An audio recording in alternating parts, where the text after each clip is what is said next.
You can't be serious, man. You cannot be serious! Now, Don, as you would know, Don, over the many couple of years we've been doing this, we have a whole range of different people we love to chat to for a whole lot of different reasons. And today is no exception. We have now. I've been called a celebrity. And a celebrity, I think the definition of a celebrity is a famous or a well-known person. And famous generally means that you have a widespread reputation that is good. I have a widespread reputation that is not good. I'm called notorious. And I've got a feeling the man I'm about to chat to is a famous, well-known person, but whether you think he's notorious or famous or not is up to you. And I really appreciate you coming in. This is, and I'm going to get your name right, this is Abdulrahim Suleiman. Abdulrahim Suleiman, better known as Sam and better known as the Punisher. Correct. Now, Sam, you are in here because a mutual friend of ours said that you were doing some rehab. Yep. And all this is public knowledge, what I'm about to say, that you were shot at a friend's funeral, and you were cousin's funeral. Now, Sam, you got to speak into the microphone. Yep. And you were doing some rehab there, and I said, I tell you what, I said to our friend, I said, I'd love to speak to you, Sam. I said, I've never been shot myself, and I'm very wary of the questions I'm going to ask you, because we're not trying to get you to say anything incriminating or anything. Mm-hmm. But you're a colourful man, and you got shot because, as I understand it, Sam, you withdrew from a bike club that you were in, the Mongols. The Mongols. Oh, the Mongols. You got me. I've got the Mongols, and obviously someone's taken exception to that. Or why were you shot? No, it had nothing to do with nothing to do with that. The bikie club. It was all on good terms, to be honest, actually. So yes, yeah, it had nothing to do with that. To be honest, I still don't know what it is, and as it's before the court, so it's a bit hard to even answer that. Very good, very good point. You've been targeted a few times. You're a person of interest from people who have a difference of opinion with you. And I'm just, how do you go about? How do you okay just wandering around? I mean, you must be worried. You don't look as though you're a worried man. You look as though you can handle yourself, and you're a kickboxer and a very successul kickboxer. Yes, I'm a professional boxer. Boxer, not kickboxer. Boxer. No, I started off kickboxing. I went to boxing. Yep. With walking around worried, nah, not really. You know, when my time's up, I guess. As you've seen, I got shot 8 times, and I'm still 8. There. Yeah, I got 4 in my chest, 2 in my hands, 2 in my ribs. Now, can I ask? Yes, I am just absolutely fascinated. When I saw, I just couldn't believe how your body could recover from that. That is just remarkable. Being fit played a big part. I actually fought probably 2 weeks before that. I fought 2 to 3 weeks before that I had my fight, so I was extremely fit. And yeah, my lung capacity could take it, I guess. Can I ask you? This fascinates me. Did you know what actually happened when you first got the first pain or the first bullet? The bullet pain must have registered. Nah, you don't really feel the pain. What? It's more like you're in shock. Like the adrenaline kicks in. Yeah, like what the hell's going on? I mean, I remember just taking off and driving and thinking, fuck. What, something hit you? What's going on? Yeah, no, because the first one hit my eye over here, like it slipped past my eye. And then all I remember is it felt like just copping punches to the ribs. So you're at a cousin's funeral? Yeah, I was at my cousin's funeral. And you're out there in the public and just unaware that, so the car pulls up. Correct. It's all well documented. A Mazda pulls up, yep. I think. And from what I've seen on TV, yeah. Yeah, and a hail of bullets rains out, yeah. And you then drove yourself. Did you drive yourself? No, I drove myself probably to after the lights or before the lights. I wouldn't remember, to be honest.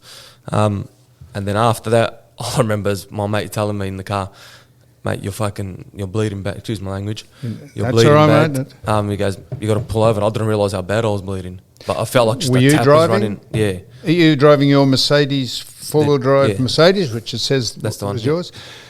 And then you got halfway to the hospital or wherever No, I you... got halfway. I was driving to the hospital, if anything.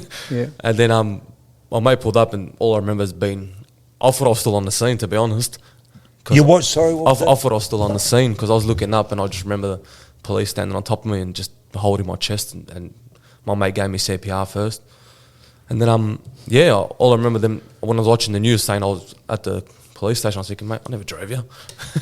That's amazing. Yeah. That's It's just can you just, I'm sorry to cut, I'm just fascinated. Can you run me through your thought process from the first time the bullet grazed your eye? Could you tell me your thought process or the sequence of events? When the car pulled up next to me, I thought it was one of my mates from the funeral. And when I looked and I'm just saying something pointing at me, I go, surely this is a joke. Yeah. Sorry, was this a handgun or a rifle? Pretty sure it was a handgun. From what the doctors have said to me at the bullets, 9mm. And I just, like I said, I thought it was a joke. And then I just remember getting pumped with bullets. And then after that, I just remember saying to everyone when they were grabbing me, I just said to them, press on my wounds, and just no one talked to me. I said, let me control my breathing. And I was just taking slowly breaths because I couldn't take deep ones. And so you were probably pretty close to death. They reckon I died twice. What? My mate gave me CPR the first time, and the second time the ambos woke me up again. So yeah. How many bullets? 8. 8? Yeah. And where were they? 4 in my chest, 2 in my arm, and 2 in my ribs. So Sam, it's fascinating. We're just gobsmacked at it. We can't. We just can't. Just resonate with us that could happen. So, you live in a controversial world, I presume. Yep. It says that you're an ex-member of the Mongols. Yep. What did I say? The Moguls. I said the Mongols, which is a bike gang. Yep. And you withdrew from that with another man that I know called, what's his Mark. name? No, who? Toby. Toby, yes, Toby Mitchell. I've asked him to come on here, and he said he'd come on, but I think I'm not sure about that. So, can we ask you why you withdrew from the Mongols, or is just a difference of opinion with people? Just difference of opinion, They got their own opinion, I got my own. What is the idea of belonging to a bike gang? Now, there's the Mongols, and there's the give us the rebels, and the what are the other? Few. There's How's There's a few. Banditos, How many are there? Half a dozen? Or? Yeah, easy. Yeah. And what are the different ideas of belonging to a particular bike group? What is your modus operandi? What do you do at a Look, bike everyone gang? runs their own race different. It's also like a football club, for example. Yep. They got their own rivalry between each other. But this is playing sport to win a premiership. What is the rivalry? What is the aim of different bike gangs to control various interests in the community, whether it be legal or illegal? Each to their own. Yeah. And do you? You'll love this question. So, if you're a member of a bike gang, I'm a member of a car club. We go out on jaunts and have cups of tea, and up in the wine district, you don't go out on bike rides. We go for rides. Yeah, we do. Do you? Yeah. We know it's more of a brotherhood than You do go out for rides, but like I said, sometimes things tend to get worse. Why do they, Sam? It just depends, but it's like anything. At the end of the day, you don't have to be in a bikie club to have beef with somebody. Yeah. You know what I mean? But then, like I said, some people see things differently when you're in the part of the club. It's like Esther and Carlton, for example. Yeah. When they get head to head, they don't like each other at the time. But it's different. It's a different ball game. Yes, I understand that. But yeah. So, what attracted you initially to a bike club?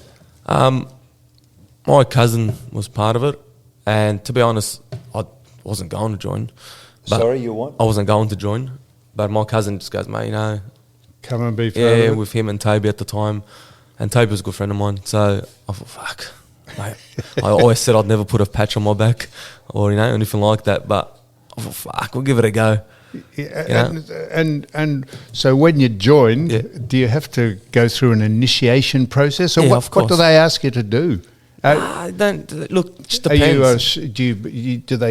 Do people employ you because you can of enforce? Course, you're an enforcer. Everyone's good for something. Yeah, but yeah, I don't know how to answer that one. But no, like you're called a punisher. Yeah, is that because you punish people if they step out of line in the ring?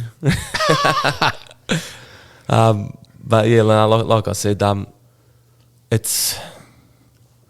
Look, I wouldn't recommend it, but wouldn't recommend what? Joining a bike club, you know, especially like if I had a kid or something. There's no chance I'd let him join. So Sam, I'm not suggesting you do this, right? Yep. Or you're part of this, but I presume bike gangs are set up to control the more unsavoury aspects of the community, like drugs and prostitution and strong arm. I'm not saying you're part of that at all. Please, but what other reason do bike gangs in operation for? To be honest, like that goes with anything. You don't have to be a bikie to do control, all that. Yeah, to control all that stuff. No, you got people that aren't bikers that control drugs, prostitutes, and stuff like that. So you don't have to be a biker to do that. But look, a lot of people take the bikie world in the wrong way. Yeah. I've been a bikie. We're trying not to do that. Yeah, I've been a bikie, so it's not as bad as people think it is. You know what I mean? What sort of bike you got? I've got a night rod special. A what? Night rod special. A night Harley rider. Davidson. Night rod. Night rod. Yeah. Yeah. Who makes that? Harley Davidson. Oh, do they? Yeah. So I've custom mine out. So it's pretty cool. But yeah, like I said, so it's being part of a bike club. It's not what people think it is, but it's also not a good thing. So the police originally said, just quoting this, they said, we have no idea who the people are that shot you. And then some weeks or days later, they said, we know exactly who they are and where they are. They fled overseas. The two people who they say did this to you, correct. Fled overseas. And you said, I think you were quoted as saying, yes, their day will come, Sam. You mean legally, of course. Legally, the police of course, will apprehend them and incarcerate them for crimes against humanity. Correct. That's fantastic. Now it says you a Muslim? Yep. Well, it said you were a Christian. It's a difference. It doesn't bother me. I think that my wife's Christian, so. I see. No, it doesn't bother us either, incidentally. But because you said that I'm just wondering why you said this. It said you said this is all public knowledge, mate. So I'm not making any of this up. It said that you said Allah, something about Allah here. No, Allah is bigger than all those flops. See, to be honest, I never put that up. Someone posted a photo of me and put that up and wrote that quote. I see. So that was attributed to who you are, but you didn't say that. No, I never said that. Someone posted that photo up of me and put that up. I'd never post something like that on my Instagram, because at the end of the day, mine's a business page, so I don't want to lose my sponsors at the end of the day. So I'd never post something and be a hero on social media. Now you have your lovely wife here, Chloe, who we can't see because this is audio, but and your young son? My daughter. There we are. And that's fantastic. You're a Muslim, she's a Christian, and there's no animosity between any of the bike gangs. Of basically not a religious. There's no religious friction between the bike gangs, is there? Or is there? No, not at all. To be honest, like you got Muslims and Christians in most all the bike gangs, pretty much. Yeah, you know what I mean. It's they never play that card, to be honest. And gee, there's so many. So where are we with? Do you make your own inquiries as to why this? You've been targeted many times. It says here. Yeah, look, as it says many times, which is bullshit, to be honest. Yes.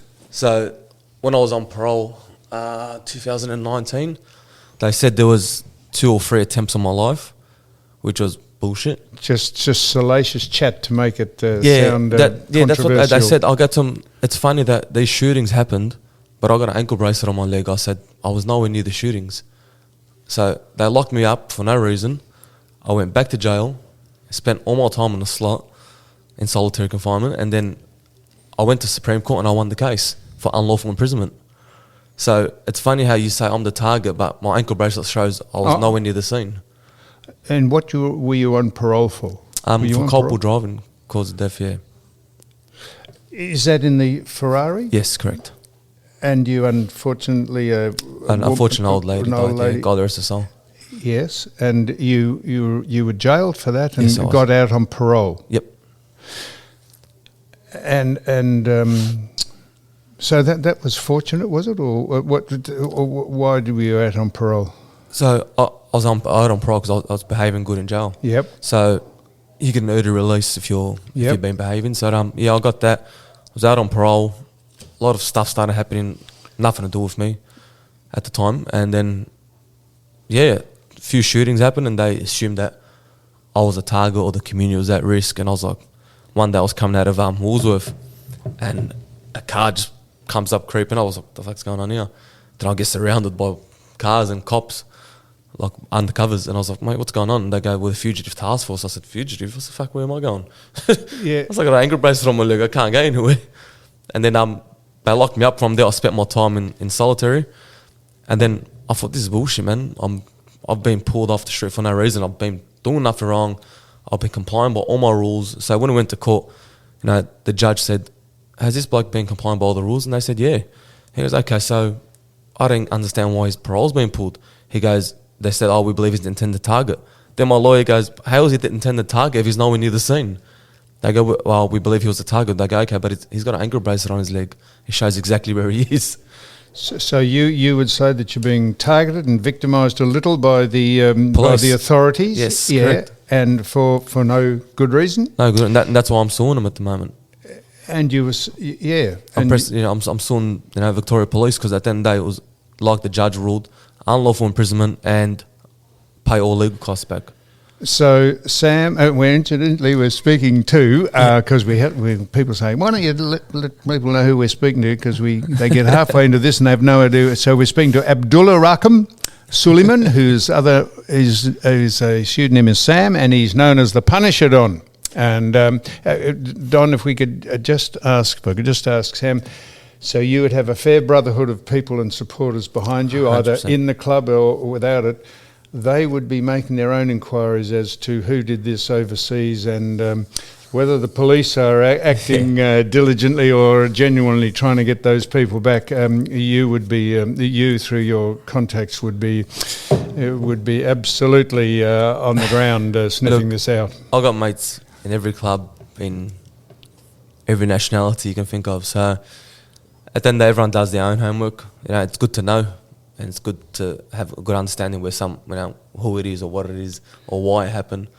But like I said, it's before the courts, so I can't really say much about it. No, you can't. Yeah. No, that's right. So there'd be the people who are supporting. Would the people in the other clubs be generally glad that this happened to you, or would they say no, this is not really, man? Like I said, I've got mates. Yeah, you got mates in every single club you could think of. You know what I mean? Every bikie club, and I speak to all of them.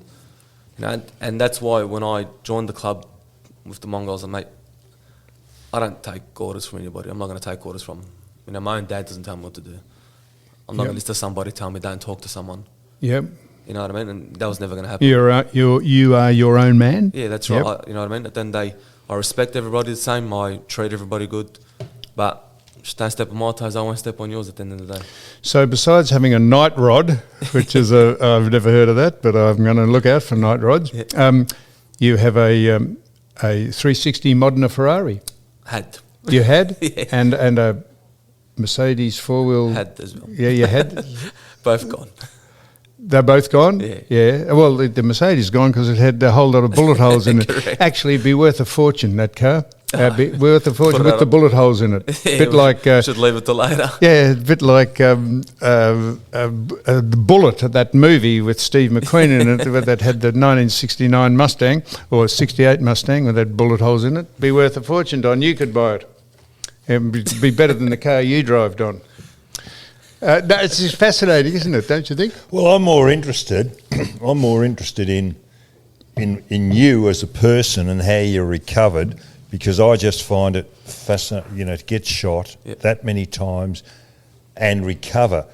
When the bullets, were they lodged in your body, or did they pierce your body, or did they go right through your body, or did they deviate once they went in? To be honest, I wouldn't even have a clue if what they'll happen. I know I still got a bullet in my kidney though. Have you? Yeah. So are you, what about lead? Well, I don't know if they're made of lead or what, but are you conscious of it as far as poisoning or after effects from that? Of course I am. But they said it's safer to leave it in because they'd rather me have half of kidney than no kidney on this side. What about contamination from it? They reckon it's safer it is at the moment, and so your body won't get, if it's made, are they made of lead? Yeah, bullets? that's right. Yeah. So what about lead poisoning? That is all possibility down the track. They say you die 10 years younger, but yeah, I've I lived this long now, so. I've got one kidney, Sam, so I'm still here. And Yeah, I'm, that's right. I'm not trying to get in on the act here, but I've got one kidney, but I lost it from football, not from being shot. Yeah. So that's the only bullet that's lodged. So Yes. they literally took the out bullet, the the rest, other bullets out of your body, Correct. did they? Yeah. Nothing passed through your body? So I had one go through my sides where my ribs are. I'll show you at the end. And then it pierced my T1 flex in my spine, and it got lodged in my neck. Well, hang on. It went where? It went through the side of me, through like where my lungs are. Yes. And it went up. It pierced my spine, my T1 flex. Hang on. So it deviated. So it deviated. Okay. The reason I ask you all this, I watched a documentary of Billy Longley, who was a painter and docker through the week, and they were talking about about the deviation of the bullet, and I thought a bullet would just pierce you and go in a straight line, but it can deviate. Yeah, is correct. that right? It moves everywhere. Yeah, they found that out when when John F. Kennedy was shot. That's right. It deviated and went as through well. someone else who was sitting in the car in 1963. I'm just lucky no one in the car with me because I had two people in the car with me. Just thank God none of them were hit. Podbean, your message amplified. Ready to share your message with the world? Start your podcast journey with Podbean.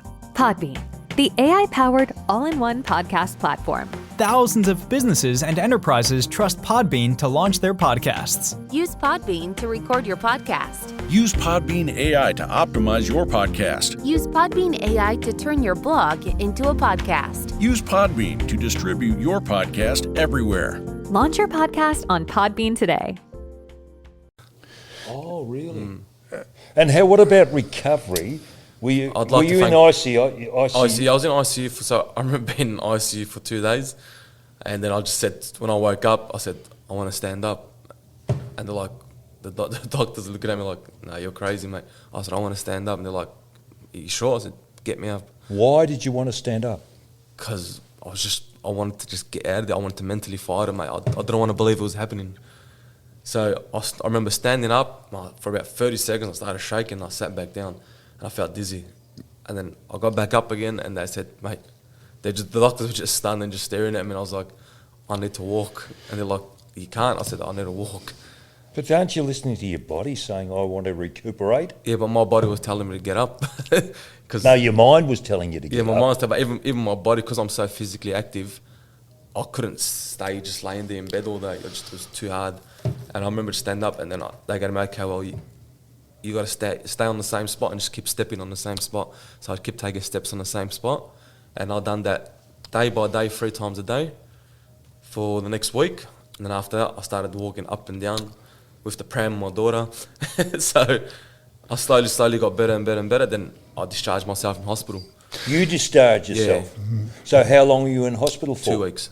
And how long, well, you're obviously recuperating at home. How long did your recuperation... The aftermath was the hardest part, to be honest. Thank God for Shane Charter.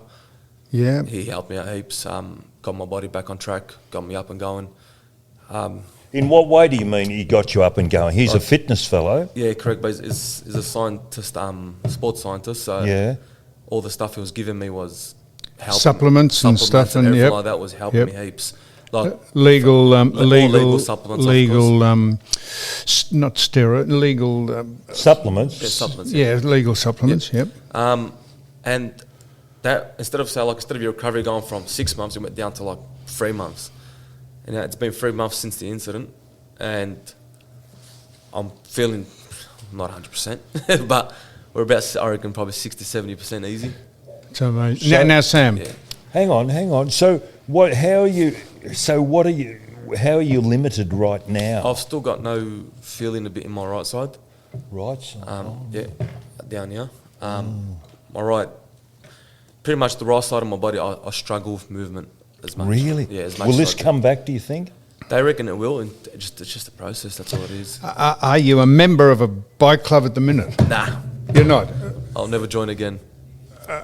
Never. So now this is my next question, and I'm not a psychoanalyst, Sam, and I've people could say this about me. Don says it about me every other week. Have you ever thought the life you lead, is it worth living the life you have been leading? With all this going on, the controversy and the drama and the threats to your life, and you're now married to a very pleasant, charming-looking woman over here called Chloe, and you've got a beautiful daughter. What is the future for someone like you, Sam? You've been there, done it, and it's time to move on, or what? Correct. So it's time to move forward. I'm going for the WBC title, hopefully around March.